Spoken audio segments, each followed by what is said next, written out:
Bom dia! Hoje nós estamos aqui com a professora Juliana Aparecida Coelho. Ela tem 46 anos e 27 anos, está na Secretaria de Educação do DF e trabalha com ensino fundamental. Atualmente ela leciona na Escola Classe 8 de Taguatinga e está no 2º ano e é uma turminha inclusiva. Vamos conhecer um pouquinho da trajetória dessa professora. Oi, professora, tudo bom? Oi, tudo bem. Professora, por que você escolheu trabalhar com ensino fundamental? Bem, na verdade, não foi bem uma escolha. Eu fiz o curso normal, né, que me dava direito de dar aula para o ensino fundamental, até o 4º ano. Depois, eu fiz a faculdade de pedagogia e me especializei na área de alfabetização. Então, eu também posso dar aula, continuei podendo dar aula até o 4º ano, que hoje é o 5º ano, antigamente era a 4ª série, né? Depois eu fiz algumas especializações que me deram direito de trabalhar até a 6ª série do ensino fundamental. Então, assim, o meu curso não me deu o direito de trabalhar com o ensino médio. Mas, assim, por opção também, eu acredito que eu escolheria o ensino fundamental, porque trabalhar com as crianças eu vejo que é bem mais fácil, a criança é mais inocente do que o adolescente. Eu tive a oportunidade de trabalhar com adolescente, né, e na Ceilândia, na escola classe 60, e eu percebi que trabalhar com as crianças satisfazia mais o meu coração. Ai, joia. E, atualmente, quais são as dificuldades enfrentadas no dia a dia de sala de aula? A senhora, enquanto professora da rede pública de ensino. Não só atualmente, desde sempre a gente enfrenta vários problemas. O principal é a gama de alunos que nós recebemos de diferente maneira. Então, assim, os pais, alguns são comprometidos, com certeza, mas uma grande parte deposita a criança na escola e a relação fica professor-aluno. Então, nós temos essa dificuldade, assim, da família estar junto, acompanhando, é um dos principais fatores. E isso desde sempre, não mudou. Desde esse longo tempo que eu tenho de escola, a gente sempre encontra essa dificuldade. Dependendo da localidade que você trabalha, diminui ou aumenta, né? Também temos, assim, a dificuldade na área da própria valorização dessa profissão, né? A secretaria nos dá muita coisa assim, em relação ao como trabalhar, nós temos a liberdade de trabalhar, mas assim, a gente precisa ainda de muito suporte que vem da própria direção da escola e não da secretaria como um todo. Eu digo também em relação a materiais, estrutura, como é que é isso? As escolas do Distrito Federal, elas não são tão ruins comparadas com o Brasil, né? Mas assim, tem muita escola que a estrutura é ruim, né? Telhado que não tem a manutenção adequada. A minha escola, particularmente falando, é uma escola muito antiga, porém ela é uma escola que está sempre assim, tendo manutenção. A gente arrecada dinheiros e tenta fazer alguma coisa melhor pelo aluno. Agora, a própria secretaria, ela falha nisso, né? Tem escolas que são reformadas, outras não, depende do que acontece. Assim, se tem uma matéria dizendo que a escola está caindo, eles vão lá e tentam reformar e arrumam. Mas, assim, de uma maneira geral, essa manutenção não é assim com frequência, né? Então, as escolas poderiam sim ser melhores. Mas, comparando com o Brasil de uma maneira geral, as escolas também não são tão ruins. Entendi, ótimo. E eu sei que a turma da senhora atualmente é uma turma inclusiva e ensinar os conteúdos do 2º ano do ensino fundamental para uma criança especial requer um tipo de adaptação? Com certeza. Quando a gente recebe uma criança que ela tem algum diagnóstico, que ela tem alguma limitação, primeiro a gente tem que saber como lidar com aquele tipo de deficiência. Se nós não sabemos, a gente vai atrás e busca, porque nós não recebemos formação para isso. A escola inclusiva aconteceu, chegou de paraquedas, e nós é que tivemos que de alguma maneira se adaptar a isso, lidar com essa situação. Porque assim, a secretaria fornece alguns cursos pela EAP, né, que é um órgão de reciclagem mesmo, não é reciclagem a palavra, é um órgão que promove cursos, né, para poder a gente estar sempre melhorando a nossa prática e tal. Mas assim, não é todo mundo que faz, a gente recebe as crianças e nós é que vamos atrás. Por exemplo, esse ano eu estou com um deficiente visual. Na verdade, ele não é 100% cego, né? Ele é uma criança de baixa visão. Mas anteriormente eu recebi uma totalmente cega. Então eu fui atrás, fui fazer um curso de braille à noite para poder tentar ajudá-lo. Mas assim, quem pagou o curso? Eu mesma. Onde eu ia? Eu ia na segunda-feira à noite atrás desse curso. Porque eu não tinha como fazer esse curso de graça de uma outra maneira, entendeu? E eu não podia deixar a criança sem uma forma de trabalhar. Tem a itinerância? Tem a itinerância, mas é falha. Então, assim, se eu receber uma criança surda, eu tenho que ir atrás disso. A gente recebe algum suporte quando tem a sala de orientação na escola, quando os coordenadores estão realmente interessados em te ajudar. Mas na grande maioria, o que acontece? É o professor e o aluno. O que nós recebemos da secretaria é em relação à quantidade de alunos, que é essa grande ajuda que eles nos dão. Eles diminuem. Na verdade, a estratégia de matrícula faz com que as crianças que têm algum diagnóstico receba, assim, esteja numa classe chamada classe inclusiva. Por quê? Porque é uma integração inversa. É aquela criança mais outras crianças que não têm o diagnóstico. Então reduz muito. Por exemplo, esse ano eu estou com 11 crianças por conta do Lucivaldo. Então essa já é uma grande ajuda. Apesar das dificuldades, já nos facilita o trabalho, né? Tendo menos crianças. Entendi. E a senhora já até respondeu essa questão, mas eu vou enfatizar.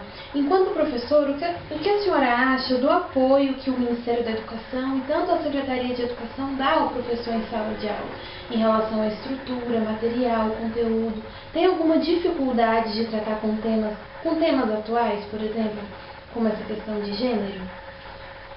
Olha, vamos por parte. Por exemplo, a secretaria, ela dá para as escolas uma verba, né? Na verdade, essa verba vem de vários, assim, setores. Então, o que acontece? Essa verba é utilizada pelo colégio da melhor forma. Então, se a escola estiver precisando de material, a escola compra material. Se a escola estiver precisando repor alguma coisa do lanche, apesar do lanche vir, a escola repõe. Se precisar fazer a manutenção de lâmpada, a escola faz. Então, o que é feito é de acordo com o dinheiro que tem, né? Mas, assim, eles dão o apoio da seguinte maneira: eles te dão liberdade de trabalhar. A escola em si trabalha de uma maneira que todos os professores vão se organizar com projetos, com sequências didáticas, mas assim, a escola é livre. Tem um currículo que nós temos que seguir, o currículo, e com as crianças que estão dentro da escola, numa escola inclusiva, elas têm o direito de receber aquele conteúdo de uma maneira adaptada. Se for necessário, a gente vai fazendo as adaptações que a gente consegue. Mas ela tem o direito de aprender.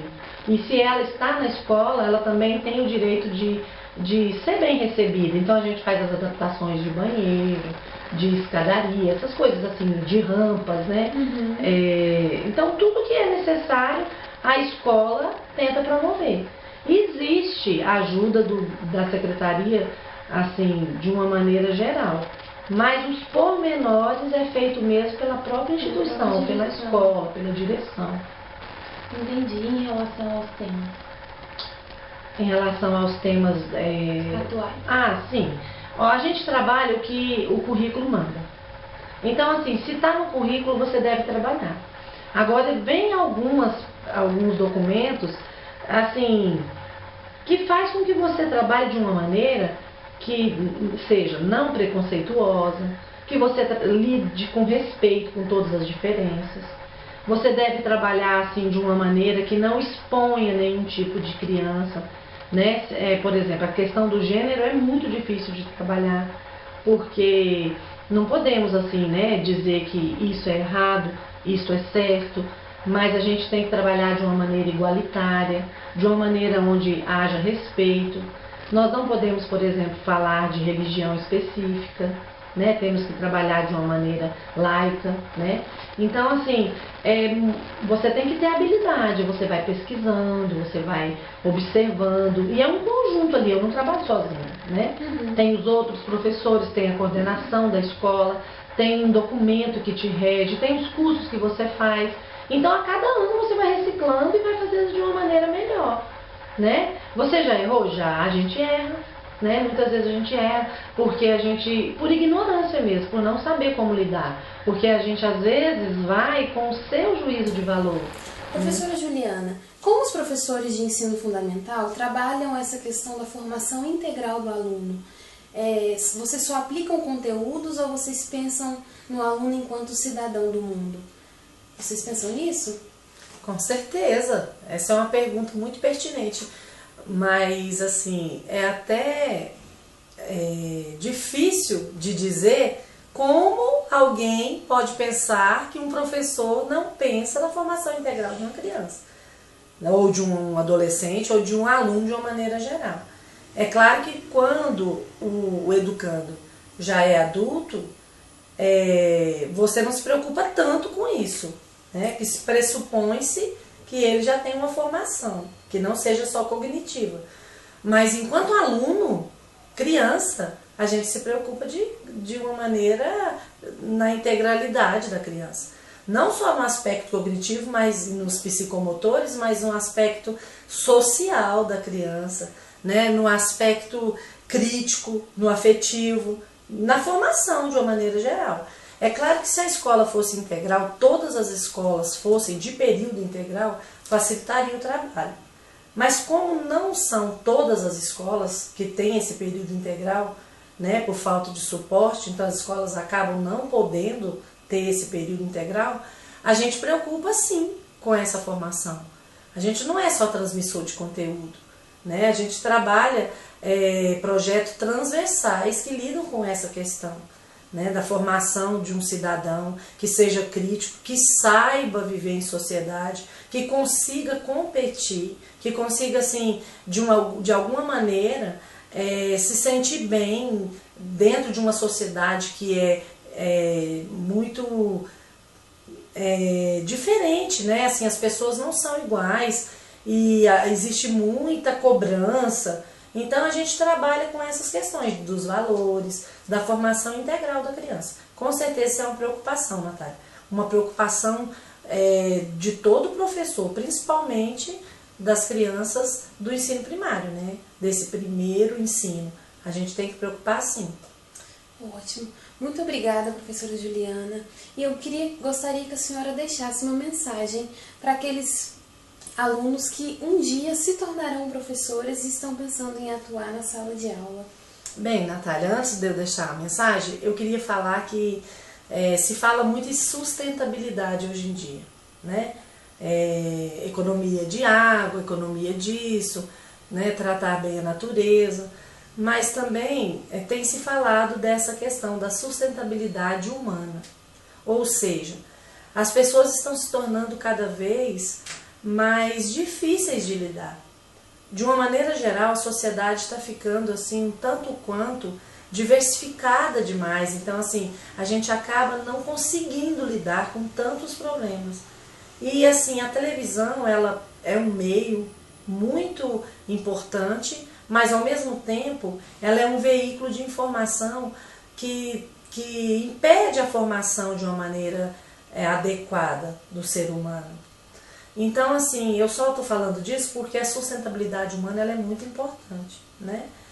E o que eu posso dizer para quem gostaria de ser professor é que ser professor é muito mais do que ser um transmissor de conteúdo. Ser professor é só uma profissão. Agora, você ser educador é uma missão, né? Você tem que realmente, assim, pensar, né? Se você quer lidar com tantos problemas, mas ao mesmo tempo um retorno, porque ser professor também não é só sacrifício, Você tem muito retorno quando você percebe que você ajudou uma criança a transpor uma barreira, né?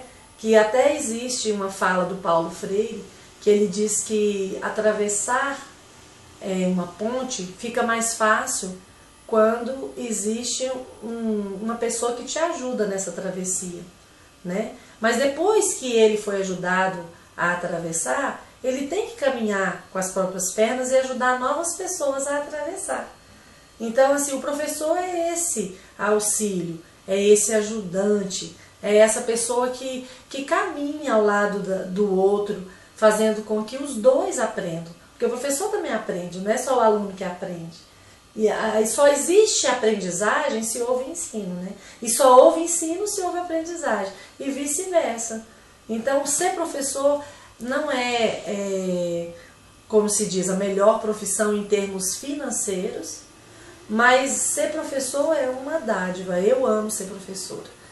Há 27 anos e 7 meses exatamente, eu iniciei dentro de uma sala de aula. Inexperiente, ainda em dúvida se realmente era isso que eu queria. Mas como saber se você realmente não vai ter aquela vocação e você vai contribuir se você não fazer, né? Então você tenta. Se você tem algo dentro de você que te impulsiona a ajudar o mundo a ser melhor, arrisca e vai. Eu não digo assim, não seja professor. Um dia eu disse isso, né, para minha filha. Não vai ser professora porque é uma profissão que dá muito trabalho, é muito difícil, não é valorizado. Mas assim, se isso satisfaz você como ser humano, se você ajuda o outro a ser melhor, vale a pena. Então, assim, o retorno, o grande retorno, não é no bolso, é no coração. Então, seja professor se você tem vontade. E a cada dia, trabalhe como se fosse o primeiro. Trabalhe assim, como se você estivesse aprendendo a cada dia, porque a cada dia é um desafio. E a mensagem que eu deixo é essa, que o magistério, realmente, ele fica mais bonito quando a pessoa tem vocação. Porque se a pessoa tem vocação, ela vai trabalhar com amor. E quando se trabalha com amor, o retorno é muito melhor, né? E o nosso grande patrão é Deus, né? E Deus te coloca onde Ele acha que você merece estar. E nenhum caminho é sem volta. Se depois que você foi, você acha que aquilo não é a sua praia, que você não tem condição de fazer algo, né, pela educação, você pode voltar, né? O caminho é sempre livre, a gente tem que recomeçar. É isso. Obrigada, professora Juliana, parabéns pelo seu trabalho. E é isso, então. Obrigada também por você, pela sua audiência.